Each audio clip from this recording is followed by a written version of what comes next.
Hey, nursing students. My name is Jack, the Aussie nursing buddy, the Aussie nursing student, whatever you want to call me.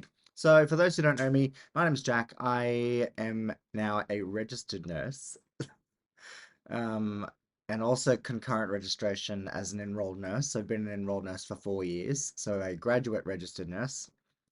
Yeah, so I just want a little introduction video. I've made lots of YouTube videos in the past, very poor quality about my enrolled nursing experience and placements and things like that. Oh, that light is really distracting, but never mind.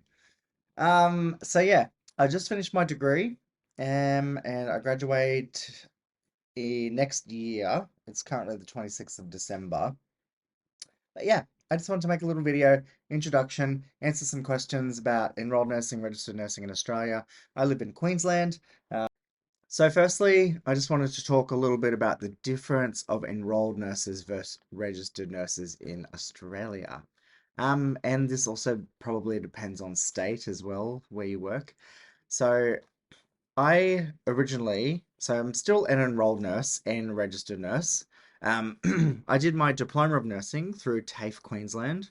Um, TAFE is a national organisation, so you could do a diploma of nursing throughout Australia. It usually is done within 18 months. I did my diploma within 2 years, so mine was considered part-time study. And that worked for me at the time, as I was working full-time and trying to do the diploma of nursing. Um, that was the most beneficial situation for me.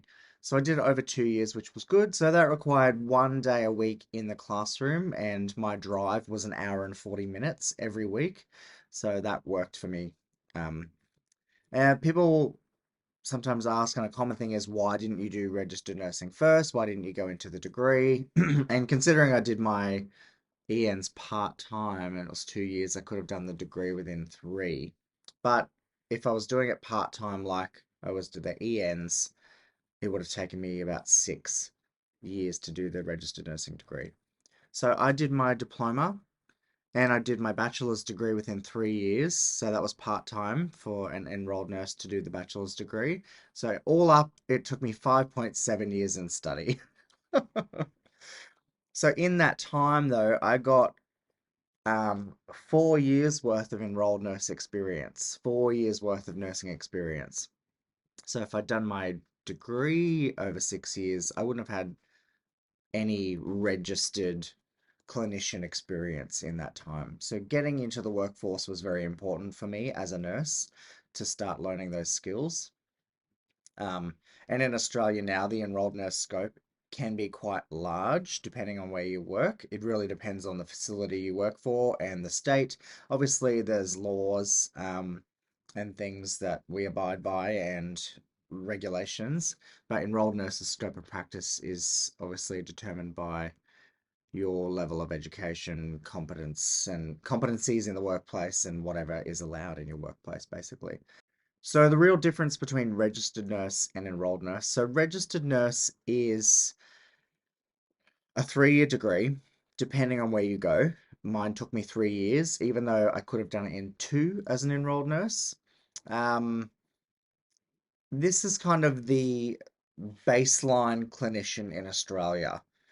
Um, so a registered nurse has their own standards of practice. They're able to assess patients. They are able to formulate plans of care. Um, Enrolled nurses must work under the direct or usually indirect supervision of a registered nurse. So let's give an example in a GP practice. Let's say there is no registered nurse that works there or for that company. There's just a GP. An enrolled nurse can't work there because there is no registered nurse indirectly supervising them, if that makes any sense. You can't take direction from a GP as an enrolled nurse without a registered nurse being there indirectly, if that makes any sense. I know there's like grey areas with that. So some way that places get around that is having a registered nurse offsite, which is fine, but they work for that company and they are available for you, the enrolled nurse, to call them at any time or when they're on shift. But if there's no registered nurse employed at all, then it's kind of illegal. You must have a registered nurse available, because the enrolled nurse works underneath the registered nurse. I don't like to use that terminology. I've been an enrolled nurse for 4 years, and there's lots of stigma. I think I'm quite an excellent enrolled nurse. I feel confident and capable in my abilities, and I've worked with amazing registered nurses. I would say that I work to the level of a registered nurse in my thought process at this point in time. Um, but that's because of my experience in the workplaces that I've had, where enrolled nurses aren't just given orders by registered nurses in what to do. We get patient loads, we formulate assessments, we run them by the registered nurse. Are you happy with my thought process? Great. So that's what I'm saying about it really depends on where you work. Um, and there's lots of legality saying enrolled nurses can't make assessments, which is not true. When you look after patients and you have a patient load, which you do get in hospitals as an enrolled nurse, you will get 5, 4, 6 patients to look after by yourself. You might be under the direction of the team leader, who will always be a registered nurse. Or you could be team nursing. You could have a buddy, RN and an EN. Um, but when you're looking after your 4 patients and you're doing vital signs and assessments and neurovascular and neurological and wounds and outputs, they are assessments. Enrolled nurses need to know how to assess patients. The what the difference is, these assessments and like interventions and planning care for patients must the registered nurse who is supervising or not directly supervising the enrolled nurse must be happy with this plan of care, if that makes sense. If I have a patient whose blood pressure is low and I've done my assessment and I've risen their feet and I've given them a drink of water and they're scoring a QADS 1 or whatever, and I've informed the team leader, registered nurse, and they say, great, I'm happy with that plan. That's the difference between enrolled nurses and registered nurses. In addition to that, if you are a registered nurse on a ward and you have the same situation, you've done your assessments, blah, blah, blah, you still need to inform the team leader. So there's not much difference. It's just if you're a registered nurse and you've done this for a patient and the team leader says, actually, I think this is the better option, you would still need to do that. So as an enrolled nurse, you're still doing the same thing. It really depends. It is a hard one. It's a tricky situation. It's also a very tricky situation being an enrolled nurse working in rural ED and medical surgical wards. You've got lots of experience in that, and then you're going on and doing your degree and you're getting placements. That's another situation that can be very uncomfortable. It's quite easy to get on tangents about enrolled nursing versus registered nursing, and it's not a battle, nor is it a competition. Um, but as a registered nurse, you can advance your career into more leadership positions. You can go into specialties, do postgraduate study, all of these things. Obviously, you get paid more because you have a higher level of experience or education. Unpopular opinion, my TAFE experience was better than my university experience.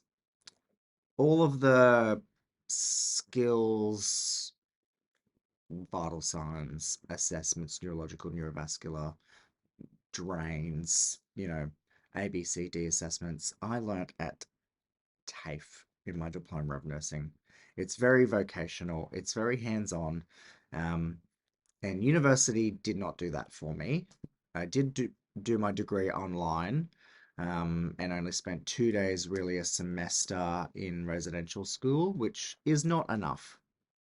Um, and depending on what placements you get allocated, a lot of students don't get the time or it's an unsuitable situation to practice these clinical skills. Not every placement has IV medication. Not every placement requires you to do vital signs. So it's really varied and doesn't really give you that baseline skills. Um, I went through the degree quite okay. I was okay.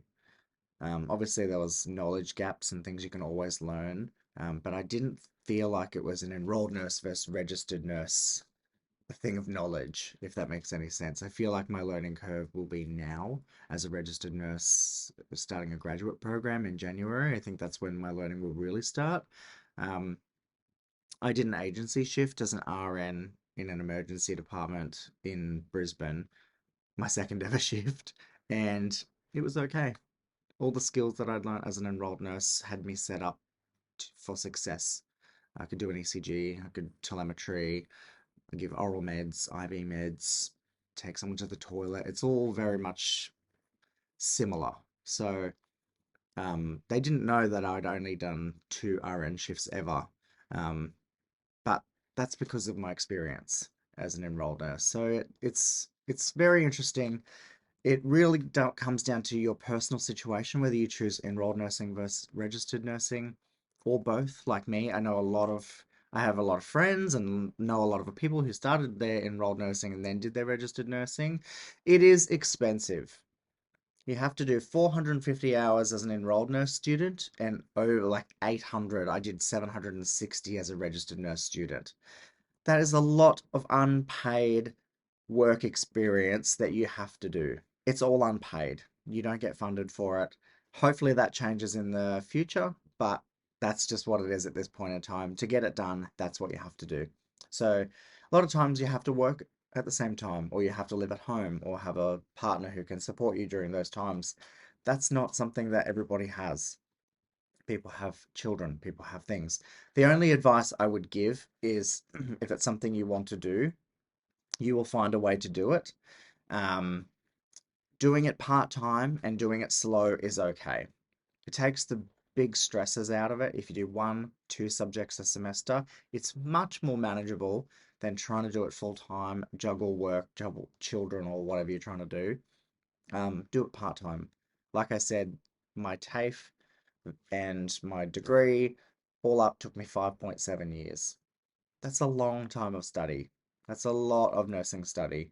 And I can only just call myself a registered nurse after all that time, which I'm very proud. I'm very proud that if you want to do that, you will find a way. I really love nursing. I think it's really an interesting career, and there's lots that you can do. It comes with its challenges, obviously. It can be very challenging. Um, but at the end of the day, there is humans that need looking after. We're supposed to look after them, and I love doing that. I love advocating for them. I love helping them understand health literacy. Uh, yeah. So if you have any questions, guys, make sure you send me a message. I have an Instagram, Aussie Nursing Buddy. I'll put it on the screen. Or you can leave me a comment on this video. I'm gonna start maybe making some more videos about my grad program in January. And yeah, so thank you guys so much for watching. Sorry this videos were a bit boring, but I just wanted to clarify, give you an update on what I'm doing. Enrolled nursing versus registered nursing, personal choice. Those are some my personal comments on that. But please ask me any further questions if you need. Thanks, bye.